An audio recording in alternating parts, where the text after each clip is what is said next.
السلام علیکم ورحمۃ اللہ وبرکاتہ۔ ناظرین، آپ کا میزبان محمد عامر کریم آپ کے پروگرام البلاغ کے ساتھ حاضر خدمت ہے۔ ناظرین، ہم پچھلے پروگرام میں بات کر رہے تھے تکبر کے بارے میں، گھمنڈ کے بارے میں، غرور کے بارے میں، اور ہم اس کی وجوہات کے اوپر تھوڑی روشنی ڈال رہے تھے کہ کون کون سی چیزیں اس کی وجہ بنتی ہیں تکبر کے پیدا ہونے کی۔ اور پھر ہم نے بیان کیا قارون کا اور نمرود کا قصہ بیان کیا کہ کیسے اللہ سبحانہ وتعالیٰ نے ان کو، جب انہوں نے تکبر کیا تو اللہ سبحانہ وتعالیٰ نے ان کو ایسا ہولناک انجام تاکہ لوگ اس سے عبرت پکڑیں۔ اسی لیے قرآن بار بار کہتا ہے کہ فسیروا فی الارض، کہ تم زمین میں سفر کرو، دیکھو فانظروا کیف کان عاقبۃ المکذبین، کہ ہم نے نہ ماننے والوں کا کیا انجام کیا۔ دیکھو ان جگہوں کو جا کے کہ جہاں پہ ہم نے وہ جو لوگ جو متکبرین تھے ان کے ساتھ کیا کیا۔ اور یہ میں ایک اور اس سے ضمنی بات ذہن میں آ گئی جو آپ سے کرنا چاہتا ہوں، وہ یہ کہ ایک دفعہ رسول اللہ صلی اللہ علیہ وسلم صحابہ اکرام کے ساتھ اس جگہ سے گزر رہے تھے کہ جہاں اللہ نے عذاب دیا تھا، تو صحابہ اکرام سے رسول اللہ صلی اللہ علیہ وسلم فرمانے لگے کہ یہاں سے تیزی سے گزر چلیں، کیونکہ یہ وہ عذاب، اللہ سبحانہ وتعالیٰ کا عذاب والی جگہ قیامت تک اس جگہ پہ اس کے اثرات رہتے ہیں اللہ کے عذاب کے۔ اندازہ کریں اس وقت جب عذاب آیا ہوگا تو اس وقت کیا ہولناکی ہوگی کہ اس کے اثرات بعد میں بھی رہتے ہیں۔ تو میں اپنے وہ ناظرین سے یہ التماس کرنا چاہتا ہوں کہ آج کل یہ بھی ایک ہمارے ایک ٹرینڈ چل پڑا ہے کہ ہم مختلف مقامات کی زیارت کرنے، بہت اچھی بات ہے، مقامات مقدسہ کی زیارت کرنے کے لیے جانا، ان علاقوں میں جانا تاکہ اللہ سبحانہ وتعالیٰ کی یاد آئے، اللہ سبحانہ وتعالیٰ کو قرب نصیب ہو۔ لیکن جن علاقوں میں اللہ نے عذاب دیا ہو، جن بستیوں پہ عذاب کیا ہو، تو وہاں جا کے وہاں فوٹوگرافی کرنا، وہاں سیلفیز بنانا، وہاں یہ وہ انجوائمنٹ کی جگہ نہیں ہے، وہ جہاں عبرت ہے، وہ عبرت کی جگہ ہے۔ وہاں جائیں تو تیزی سے نکل جائیں، استغفار پڑھتے ہوئے، اللہ سے اپنے گناہوں کی معافی مانگتے ہوئے۔ جب سورج گرہن لگا کرتا تھا تو نبی صلی اللہ علیہ وسلم کے چہرہ مبارک کا رنگ متغیر ہو جایا کرتا تھا، اسی وقت ہی اللہ کی بندگی میں کھڑے ہو جایا کرتے تھے، اور تب تک رہتے تھے جب تک کہ سورج کا گرہن ختم نہیں ہو جاتا تھا۔ فرماتے تھے کہ اللہ کی علامات طاقت کی علامات جو ہیں ان میں سے ایک ہے۔ تو اس لیے یہ چیز ذہن میں رکھنی چاہیے کہ اسے کوئی ہم انٹرٹینمنٹ نہیں بنا لینی چاہیے، بلکہ جو جگہ جن جگہوں پہ اللہ نے، اور یہ ہمارے لیے بڑی عبرت کی کہ ابھی بھی آج بھی وہ جگہ موجود ہیں جہاں پہ اللہ سبحانہ وتعالیٰ نے قوم عاد و سمود کو، اللہ سبحانہ وتعالیٰ نے جہاں قوم لوط کو، وہ آج بھی جگہ جہاں عبرت ہے۔ لیکن وہاں کی سیر کرنا وہ جو ہے وہ اس جگہ پہ جو اللہ سبحانہ وتعالیٰ کا عذاب ہے اس کی باقیات ابھی تک موجود ہے۔ اب بات کرتے ہیں کہ وجوہات ہم بیان کر رہے تھے۔ پہلی میں نے آپ کو بتایا تھا کہ کون سی وجہ بنتی ہے کہ انسان کے پاس دولت آ جائے، انسان کے پاس طاقت آ جائے۔ تو نمرود نے جیسے دعویٰ کر دیا تھا کہ میں خدا ہی ہوں، وَإِلَٰهُكُمْ إِلَٰهٌ وَاحِدٌ فَالَّذِينَ لَا يُؤْمِنُونَ بِالْآخِرَةِ قُلُوبُهُمْ مُنْكِرَةٌ مُسْتَكْبِرُونَ۔ اللہ کی ذات تو ایک ہی ہے، صحیح، اللہ تو وہی ہے، خالق تو وہی ہے، مالک تو وہی ہے۔ جو ایمان نہیں رکھتے، جن کے دلوں میں ایمان نہیں، ان کے قلوب منکر ہوتے ہیں، ان کے دل انکار کرتے ہیں، اور وہی تو متکبرین ہیں۔ تو میں بات کر رہا تھا ناظرین کہ ایک تو وجہ یہ بنتی ہے کہ اللہ سبحانہ وتعالیٰ کو عہدہ عطا کر دیں، اللہ سبحانہ وتعالیٰ مملکت عطا کر دیں، اللہ سبحانہ وتعالیٰ کسی جگہ پہ کوئی آپ کو طاقت دے دیں، طاقتور بنا دیں، اور اسی کئی شکلیں ہو سکتی ہیں۔ لازمی نہیں کہ بندہ بادشاہی وقت بنے، اس کے کسی بھی آرگنائزیشن کا ہیڈ بن سکتا ہے، اپنے گھر کا جو ہے وہ گھر کے اوپر اس کے انتظام اس کے ہاتھ میں ہو سکتا ہے۔ اس کے علاوہ جو ہے اپنا کسی بھی جو کوئی ادارہ ہے اس کو وہ چلانے والا ہو سکتا ہے۔ تو کسی بھی شکل میں اللہ سبحانہ و تعالیٰ، یا کوئی بھی آرگنائزیشن ہے یا کوئی بھی لا انفورسمنٹ ہے، اس میں کوئی ایسا عہدہ ہو سکتا ہے کہ جس میں اللہ سبحانہ و تعالیٰ آپ کو طاقت عطا کر دیں، تو یہ تو مختلف شکلیں ہو سکتی ہیں، لیکن ایک ہی بات کہ وہ عہدے کی وجہ سے اس کے دل میں تکبر آ جائے کہ وہ جی کیا بات ہے، میں تو کوئی بڑی کوئی اسپیشل چیز ہو، وہ بڑا ہی۔ تو دوسری چیز یہ ہے کہ دولت آ جائے، اور میں نے قارون کا انجام بتایا تھا۔ حدیث مبارکہ ہے، نبی صلی اللہ علیہ وسلم نے فرمایا کہ اللہ سبحانہ و تعالیٰ 3 قسم کے لوگوں کے اوپر نہ ان سے کلام کریں گے قیامت والے دن، نہ ان پر رحمت کی نظر کریں گے، نہ انہیں پاک کریں گے۔ وہ 3 قسم کے کون سے لوگ ہوں گے؟ ایک بوڑھا زانی۔ اب اندازہ کریں کہ وہ کتنا ہی گھناؤنا جرم کرتا ہے انسان، کیونکہ ظاہر ہے کہ ایسا یہ گھوڑا ہے جو شہوت کا، جوانی میں یہ سرپٹ بھاگتا ہے، قابو میں نہیں آتا۔ تو یہ تو کوئی سمجھ میں آتی ہے بات کہ جوانی میں انسان اپنے جذبات کو قابو میں نہ رکھ سکے اور اللہ کا حکم توڑ دے اور زنا کر لے، لیکن بڑھاپے میں زنا کرنا۔ دوسرا، ایسا حکمران جو جھوٹ بولے۔ انسان جھوٹ کب بولتا؟ جب پھنسا ہوتا ہے۔ زیادہ تر کوئی آپ سے آپ کے مالک پوچھے بھی کہ یہ کام تم نے کیا، آپ کو ہوتا ہے اگر سچ بولا تو مشکل میں پھنس جائیں گے، چلو جھوٹ سے کام لے لے۔ تو جو خود حاکم ہو تو اس کو جھوٹ بولنے کی کیا وجہ؟ تو ایسا حاکم جو جھوٹ بولے، اور ایسا فقیر، ایسا جس کا کچھ نہ ہو اور وہ تکبر کرے۔ تکبر بذات خود ایک بہت بڑا گناہ، لیکن تکبر چلو اگر مان بھی لیں ہم قارون کو، تو جس کے بعد اتنی مال و دولت تھی کہ اس کی کنجیاں جو تھیں خزانوں کی قوی مرد اٹھایا کرتے تھے، اتنا اللہ نے دیا ہوا تھا، یعنی کہ اس کا حساب ہی نہیں کر سکتے آپ تو نا۔ جیسے میں نے مثال دی تھی کہ ظاہر ہے ایک بہت بڑا بنگلہ ہے تو اس کی کتنی چابیاں ہو جائیں گی؟ 15 ہو جائیں گی، 20 چابیاں ہو جائیں گی۔ خزانہ ہے، اس کی کتنی کی چابیاں؟ لاکر آپ نے بنایا، اس کی کتنی کنجیاں ہو جائیں گی؟ اور آپ سوچیں کہ جس کی خزانوں کی اور جس کی مملکت کی، جس کے جو ہے محلات کی چابیاں اتنی مقدار میں ہو کہ اس کو کوئی عام آدمی تو اٹھا بھی نہ سکے، اس کو قوی، اور وہ بھی ایک مرد نہیں، اس کی بھی ایک جماعت ہو جو ان کو اٹھائے، تو اس کی دولت کتنی ہوگی؟ تو وہ تو اگر تکبر کرے، وہ تو یہ سمجھے کہ ہاں بھئی میں تو کوئی بڑی چیز ہوں، تو پھر بھی کوئی اس کے اوپر کوئی بندہ کہہ سکتا ہے کہ بھی اس کی کوئی بات بنتی ہے۔ لیکن انسان کے پاس ہے ہی کچھ نہ ہو، انسان کے پاس نہ طاقت ہو، نہ انسان کے پاس دولت ہو، اور انسان بجائے مسکینی اختیار کرنے کے بجائے تب بھی تکبر کرے، تب بھی اس کے گلے میں سریا ہو، گردن میں سریا ہو، تو کیا کہیں گے؟ تو کیا خوبصورت نبی صلی اللہ علیہ وسلم فرمایا کہ ایسے لوگوں سے اللہ سبحانہ و تعالی ناراضگی، شدید ناراضگی ہے ایسے لوگوں کے ساتھ۔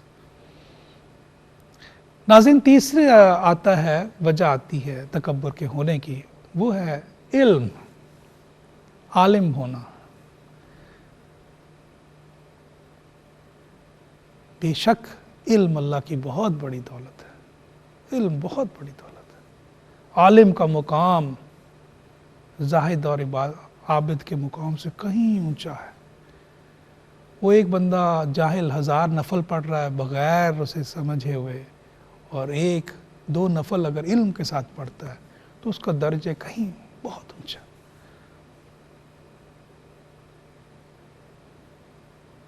حتیٰ کہ حدیث میں آتا ہے کہ باعمل، لیکن باعمل کی بات ہو رہی ہے یہاں پہ، باعمل عالم۔ ان کی جو سیاہی ہے، جو لکھتے ہیں، وہ شہیدوں کے خون کی طرح اس کو ویٹیج دیا جائے گا، اس کو تولا جائے گا۔ ایسا بڑا اللہ سبحانہ تعالیٰ کے نظر میں عالم کا مقام ہے۔ لیکن یہ اس کے بارے میں کہتے ہیں، علماء کہتے ہیں کہ اس کا فتنہ، علم کا فتنہ جو ہے وہ یہ ہے کہ انسان کے دل میں تکبر پیدا ہوتا ہے۔ انسان کہتا ہے کہ میں کوئی چیز ہوں۔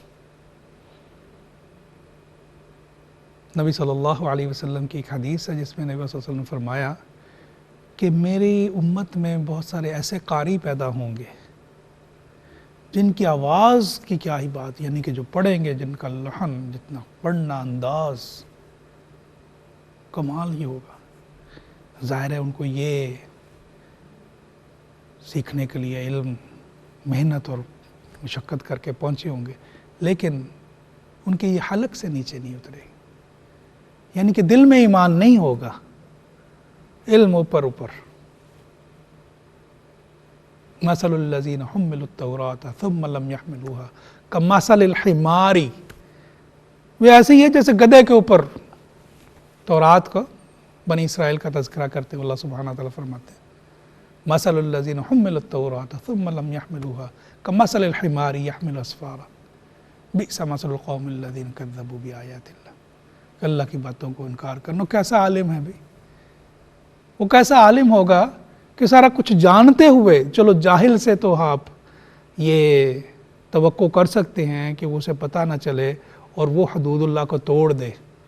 ایک عالم جس کو پتہ ہو کہ میں یہ کام کروں گا تو اس کا انجام کیا ہونا، تو اس عالم آپ اندازہ کریں کہ یہ تو ایسے ہی ہے جیسے ڈاکٹر سگریٹ پیے تو آپ کیا محسوس کریں گے، آپ کہیں گے اس سے زیادہ کس کو پتہ کہ یہ سگریٹ کے کیا اثرات ہو سکتے ہیں۔ تو یہ کتنا بے وقوف انسان ہے کہ یہ وہ کام کر رہا ہے اسے جو کہ دوسروں کو روکنا چاہیے، یہ خود یہ کر رہا ہے۔ تو ایسے ہی عالم کہ جسے علم سب کچھ ہو اور کیا ہے اپنے اس کبر کی وجہ سے بدعملی کا شکار ہو جائے، اپنے اندر تکبر پیدا کر لے کہ ہاں جی مجھ سے بہتر تو کوئی ہے کوئی نہیں۔ علماء سو ہر دور میں آتے رہے، اگر تاریخ پڑھ کے دیکھ لیں ہر دور میں علماء سو آتے رہے اور جو اپنے علم پہ ہمیشہ اتراتے رہے، لیکن کیا جب وقت امتحان آتا تھا تو بادشاہ وقت کے سامنے سر بسجود ہو جاتے تھے، کلمہ حق نہ کہتے تھے۔ کلمہ حق ہمیشہ ان درویشوں نے، ان اولیاء اللہ نے پڑھے، کلمہ حق ہمیشہ حضرت امام مالک نے پڑھا، امام احمد بن حنبل نے پڑھا، کلمہ حق تو ان درویشوں نے، حضرت امام ابو حنیفہ رحمۃ اللہ علیہ نے پڑھا، کیونکہ وہ اپنے علم پہ نہیں اتراتے تھے۔ حضرت عبد القادر جیلانی رحمۃ اللہ علیہ نے کیا فرمایا تھا جب شیطان کا وار آیا تھا ان کے اوپر، جب شیطان نے کہا تھا کہ عبادات منقطع میں نے قبول کر لی، ندا آئی، وضو فرما رہے تھے ندا آئی، بادلوں کا ٹکڑا ندا آئی، شیطان نے فریب دینے کی کوشش کی کہ اے عبد القادر تجھے تیرے رب نے تیری عبادات معاف فرما دی۔ تو عبد القادر جیلانی رحمۃ اللہ علیہ فرمانے لگے یہ تو میرے نبی صلی اللہ علیہ وسلم پہ معاف نہیں تو مجھ جیسے پہ کیا معافی ہونی ہے۔ لا حول ولا قوت، شیطان اصل شکل میں آ گیا، عبد القادر تجھے تیرے علم نے بچا لیا۔ انہوں نے فرمایا نہیں، یہ اس سے بڑا وار تھا، یہ پہلے وار سے بڑا وار تھا۔ اگر ادھر کہتے عبد القادر جیلانی رحمۃ اللہ علیہ ہاں میرے علم نے، گو کہ ان کو یہ علم کی وجہ سے انہیں ادراک ہوا تھا، اس کا جو دلیل تھی وہ بالکل 100% درست تھی۔ اگر علم نہ ہوتا کہ نماز کی فرضیت کیا ہے تو ان کو یہ ادراک نہیں ہونا تھا۔ ادراک کہاں سے ہوا؟ علم کی وجہ سے ہی ہوا۔ لیکن ان کا نہیں، میرے علم نے نہیں، کہ جہاں وہ یہ سوچ لیتے کہ ہاں میرے علم نے بچایا تھا، وہ تکبر انہیں لے بیٹھتا۔ تو کیا فرمانے لگے؟ نہیں، میرے اللہ کے فضل نے، میرے اللہ کے فضل نے، علم نے نہیں۔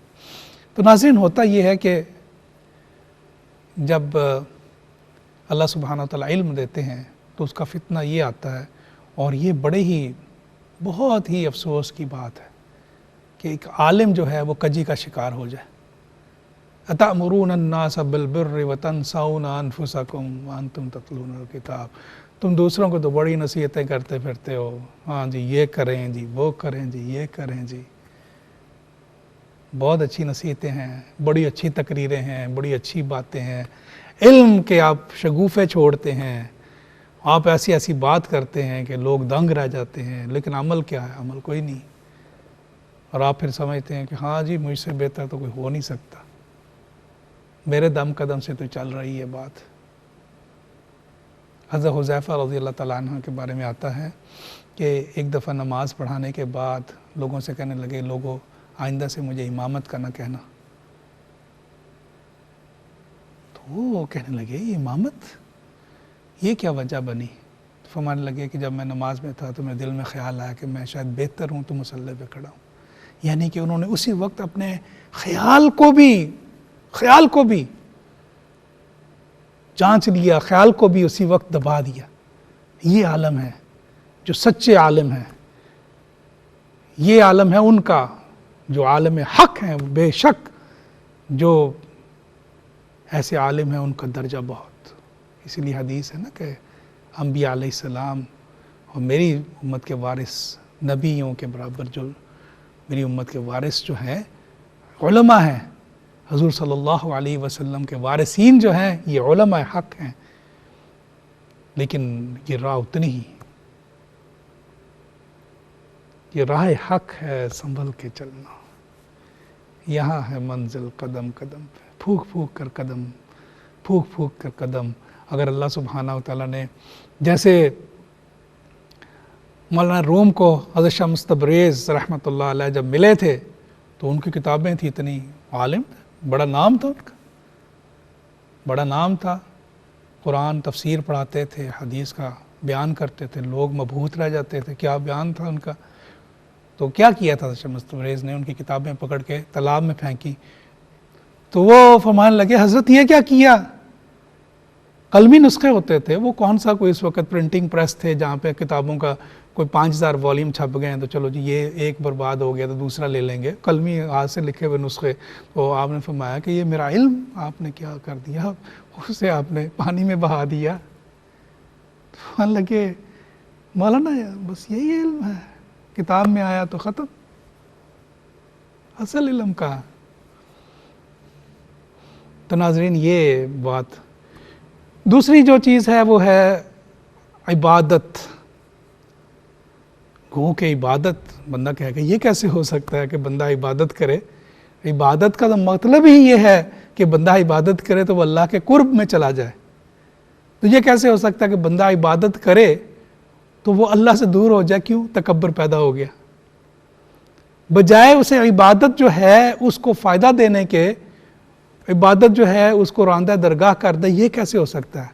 یہ ہو سکتا ہے، کیوں نہیں ہو سکتا؟ اللہ فرما رہے ہیں فویل للمصلین، فویل للمصلین، بربادی ہے بے نمازیوں کی بات نہیں ہو رہی یہاں پہ، یہاں ان کی نہیں بات ہو رہی جو نمازیں نہیں پڑھتے، یہ ان کی بات ہو رہی ہے جو 5 وقت نمازوں کے پابند ہیں، جو نمازیں پڑھتے ہیں۔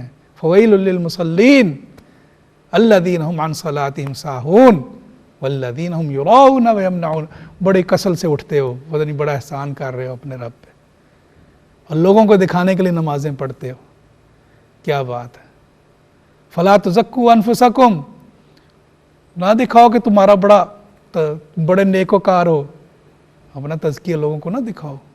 هو اعلم بمن اتقى، میں جانتا ہوں کتنے نیک ہو تم، میں جانتا ہوں کتنے تمہارے اندر ریاضت ہے۔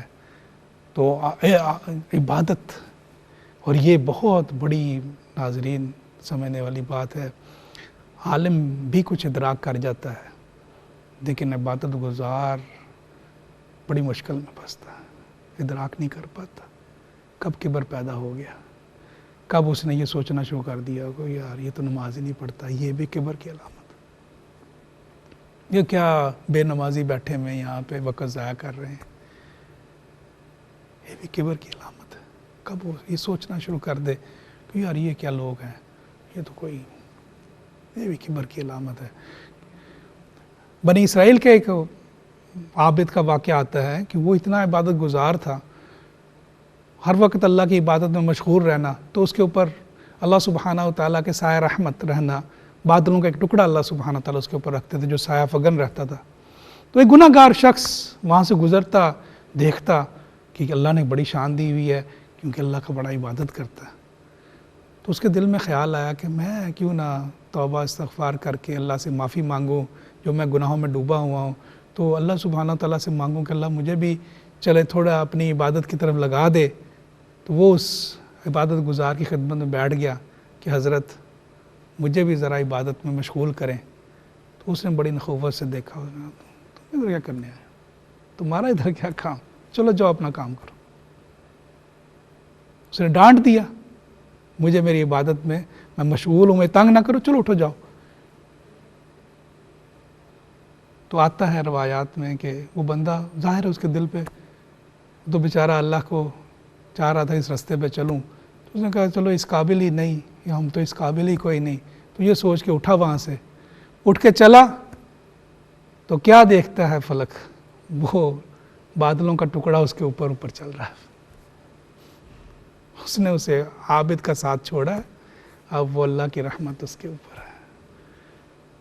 یہ بڑا ہی مشکل مرحلہ ہے. یہ عابد کے اندر یہ چیز پیدا ہو جائے اور پھر تمام، اور یہ شیطان کا سب سے بڑا فریب یہی ہوتا ہے، اسے اس سے کوئی غرض نہیں آپ کتنی عبادت کرتے ہیں، ساری رات عبادت کریں، اس سے غرض ہے کہ آپ کی عبادت قبول نہ ہو جائے، آپ کی عبادت اللہ سبحانہ تعالیٰ کی بارگاہ میں قبول نہ ہو جائے. ناظرین بریک کا وقت ہو رہا ہے، بریک کی طرف چلتے ہیں، بریک کے بعد ہم اس موضوع کو جاری رکھیں گے.